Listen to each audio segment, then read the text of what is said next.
So আপনাকে জানতে হবে যে আসলে আপনি কী চান জীবন থেকে, কী চান আপনার কর্পোরেট ক্যারিয়ার থেকে, কী চান আপনার ব্যবসা থেকে। সো প্রথম দিকে যেটাই হোক অ্যাকসেপ্ট করেন, শেখা শুরু করেন, মানুষের কাছ থেকে শেখেন, আস্তে আস্তে নিজেকে ড্রাইভ করে নিয়ে যান। আমার সাবজেক্ট ছিল ইংলিশ, আমি এখন কাজ করি প্রজেক্ট ম্যানেজমেন্ট। খুব ন্যাচারাল। আমার একজন চাচা, উনি আর্ট কলেজে পড়াশোনা করেছেন, পরে উনি ভূগোল থেকে ঢাকা ইউনিভার্সিটি থেকে পাশ করেছেন, কিন্তু উনি বাংলাদেশ ব্যাংকের এক্সিকিউটিভ ডাইরেক্টর ছিলেন। সো এইটা হইতেই পারে।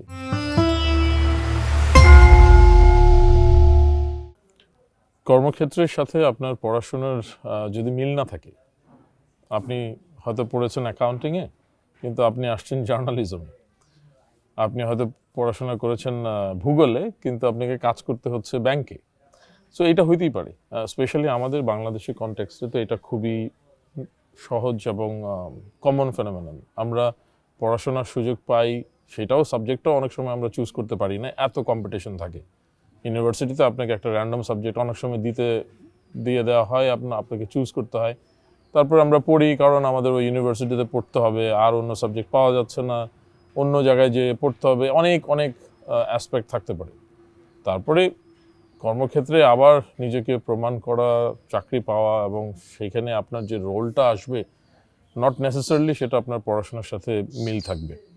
যদি থাকে আলহামদুলিল্লাহ, ভেরি গুড, আপনি অনেক দূর আগিয়ে গেলেন। কিন্তু যদি না থাকে সেটাও আলহামদুলিল্লাহ, কোনো সমস্যা নাই, এটা হইতেই পারে। সেই ক্ষেত্রে আপনি কি করতে পারেন?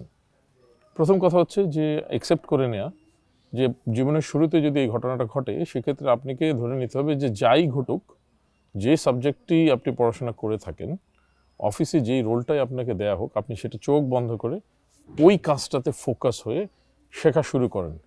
সেই জায়গাটায় আপনি শুধু কাজটা শিখতেছেন না, আপনি শিখতেছেন অর্গানাইজেশনাল বিহেভিয়ার, আপনি শিখতেছেন মানুষের সাথে চলার ধরন, আপনি শিখতেছেন আরেকজন মানুষ থেকে একটা ইনস্ট্রাকশন নিয়ে কীভাবে এটা ডেলিভারি দেয়, আপনি শিখতেছেন আপনার সময়কে আপনি কীভাবে ম্যানেজ করবেন।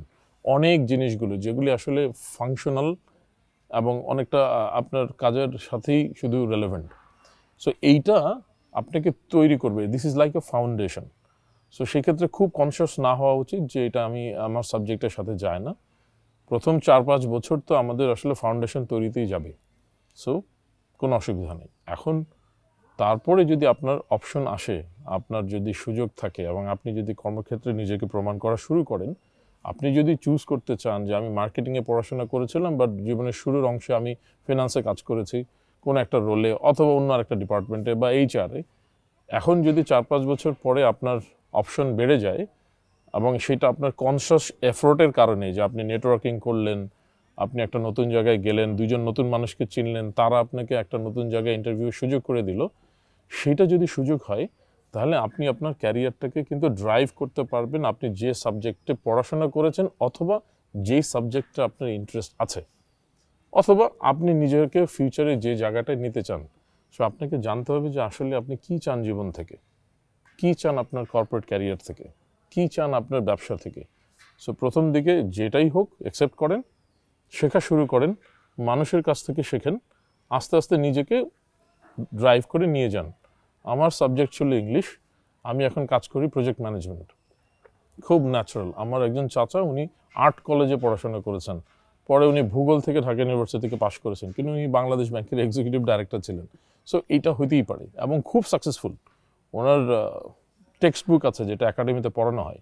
সো একজন ভূগোলের ছাত্র যদি ওইটা করতে পারে, একজন ইংলিশ লিটারেচার ছাত্র যদি ভালো প্রজেক্ট ম্যানেজমেন্ট করতে পারে, আপনি নিশ্চয়ই পারবেন। অহরহ এক্সাম্পল আছে। সো ফার্স্ট ইম্পর্টেন্ট হচ্ছে যে অ্যাকসেপ্ট করে নেন, জীবনের সব রোল মিলবে না, কিন্তু ফান্ডামেন্টাল জায়গাগুলি সেম। আমরা মানুষের সাথেই শুধু ডিল করা শিখি, কিভাবে আমি মানুষকে নিয়ে কাজ করব, এই জায়গাটাই শেখেন। সাবজেক্ট অবশ্যই ইম্পর্টেন্ট, বাট আমার পছন্দ অনুযায়ী নাও হতে পারে। অ্যাকসেপ্ট করে এগিয়ে যেতে হবে।